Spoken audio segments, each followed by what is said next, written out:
মুষ্টিবদ্ধ করো, সমাজ থেকে সকল বৈষম্যের কবর রচনা করবার শপথ নাও।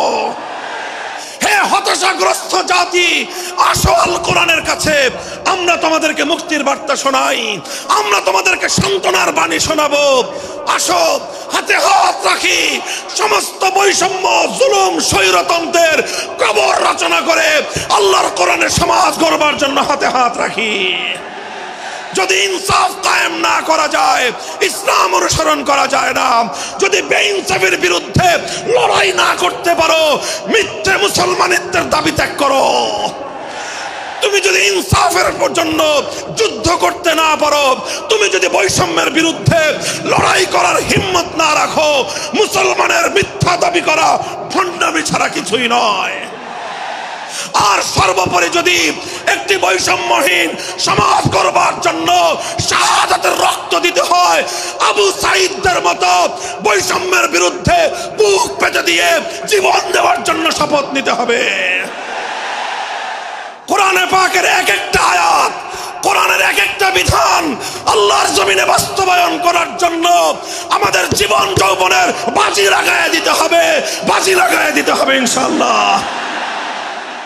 ইনসাফ কায়েম করতে গিয়ে ছুরি যদি নিজের সন্তানের হাতের উপর দিয়ে যায়, সে হাত স্তব্ধ হয়ে যাবে না, সে হাত থমকে দাঁড়াতে পারবে না।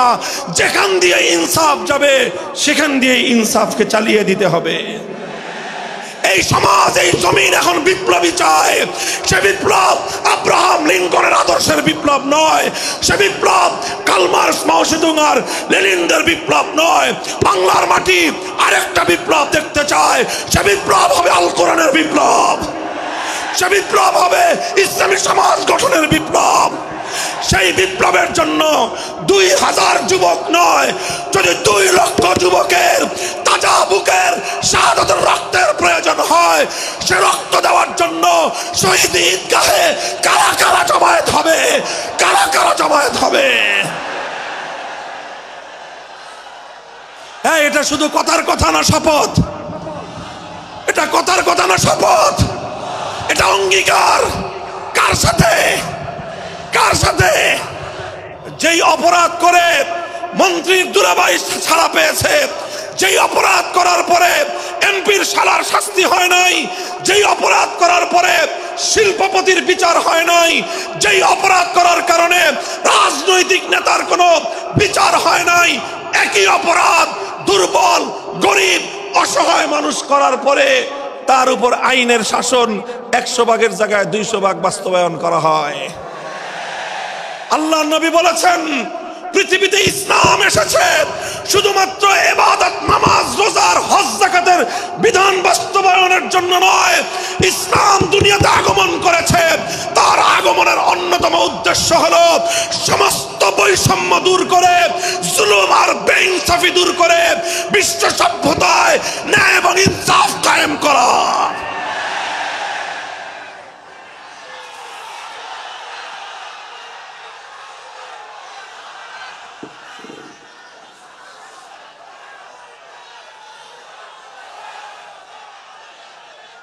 মনে রাখবেন, বৈষম্যহীন সমাজ গড়া এটা শুধু বৈষম্য বিরোধী ছাত্র নেতৃবৃন্দের দায়িত্ব নয়। বৈষম্যহীন সমাজ গড়া এটা শুধুমাত্র বৈষম্য বিরোধী ছাত্র নেতৃবৃন্দের দায়িত্ব নয়। বৈষম্যহীন সমাজ গড়া সর্বপ্রথম আল কোরআনের সৈনিকদের দায়িত্ব। বৈষম্যহীন সমাজ গড়া সর্বপ্রথম আল্লাহর নবীর সত্যিকার উম্মতদের দায়িত্ব। ওঠো, দাঁড়াও, হাত মুষ্টিবদ্ধ করো, সমাজ থেকে সকল বৈষম্যের কবর রচনা করবার শপথ নাও। মুহতারাম হাজিরিন, কথাটা খুব জায়গা লক্ষণীয়, শোনার বিষয়।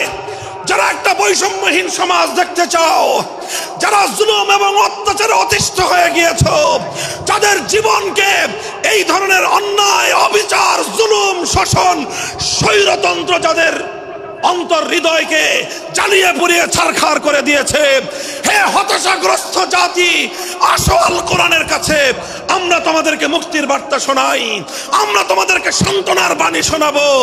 আসো, হাতে হাত রাখি, সমস্ত বৈষম্য, জুলুম, স্বৈরতন্ত্রের কবর রচনা করে আল্লাহর কোরআনের সমাজ গড়বার জন্য হাতে হাত রাখি। দেখেন, আল্লাহ পাক রব্বুল আলামিন যুগে যুগে যত নবী রাসূল প্রেরণ করেছেন, যুগে যুগে যত আসমানি কিতাব আল্লাহর পক্ষ থেকে অবতীর্ণ হয়েছে, কেন হয়েছে? শুধুমাত্র মুসল্লিদের সমাজ গড়বার জন্য নয়, শুধুমাত্র রোজাদার সমাজ গড়ার জন্য নয়। অবশ্যই কোরআন এবং কিতাব নাজিল হয়েছে নামাজের জন্য, অবশ্যই কোরআন এবং কিতাব নাজিল হয়েছে রোজা, হজ, যাকাত সহ আল্লাহ পাকের যাবতীয় বিধান সমাজে বাস্তবায়ন করার জন্য। তবে একমাত্র এটাই উদ্দেশ্য নয়, বরং সমস্ত কিতাব, সমস্ত নবী রাসূল দুনিয়াতে আগমন করার অন্যতম একটা মৌলিক লক্ষ্য। কোরআনে পাকের সূরাতুল হাদীদ থেকে তেলাওয়াত করেন, অর্থ বুঝেন, মর্ম বুঝার চেষ্টা করেন। লাকাদ আরসালনা রুসুলানা বিল বায়িনাতি ওয়াল হুদা ওয়া আনজালনা মাআহুমুল কিতাবা ওয়াল মিজান লিয়াকুমান নাসু বিল কিসত। আল্লাহ কোরআন বলছে যে আমি নবী রাসূল পাঠিয়েছি, আসমান থেকে যুগে যুগে কিতাব নাজিল করেছি। এই সব কিছুর অন্যতম একটা উদ্দেশ্য হলো লিয়াকুমান নাসু বিল কিসতি। কোরআন নাজিলের উদ্দেশ্য, নবী প্রেরণের উদ্দেশ্য, শরীয়ত প্রেরণের উদ্দেশ্য, ধর্ম প্রেরণের উদ্দেশ্য হলো, অন্যতম উদ্দেশ্য হলো লিয়াকুমান নাসু বিল কিসতি। মানব সমাজ থেকে অন্যায়, অবিচার, জুলুম, শোষণ দূরীভূত করে ন্যায় এবং ইনসাফ কায়েম করা, এটাই হলো ইসলামের অন্যতম মৌলিক লক্ষ্য। যদি ইনসাফ কায়েম না করা যায়, ইসলাম অনুসরণ করা যায় না। যদি বেইনসাফের বিরুদ্ধে লড়াই না করতে পারো, মিথ্যে মুসলমানিত্বের দাবি ত্যাগ করো। তুমি যদি ইনসাফের জন্য যুদ্ধ করতে না পারো, তুমি যদি বৈষম্যের বিরুদ্ধে লড়াই করার হিম্মত না রাখো, মুসলমানের মিথ্যা দাবি করা ভণ্ডামি ছাড়া কিছুই নয়।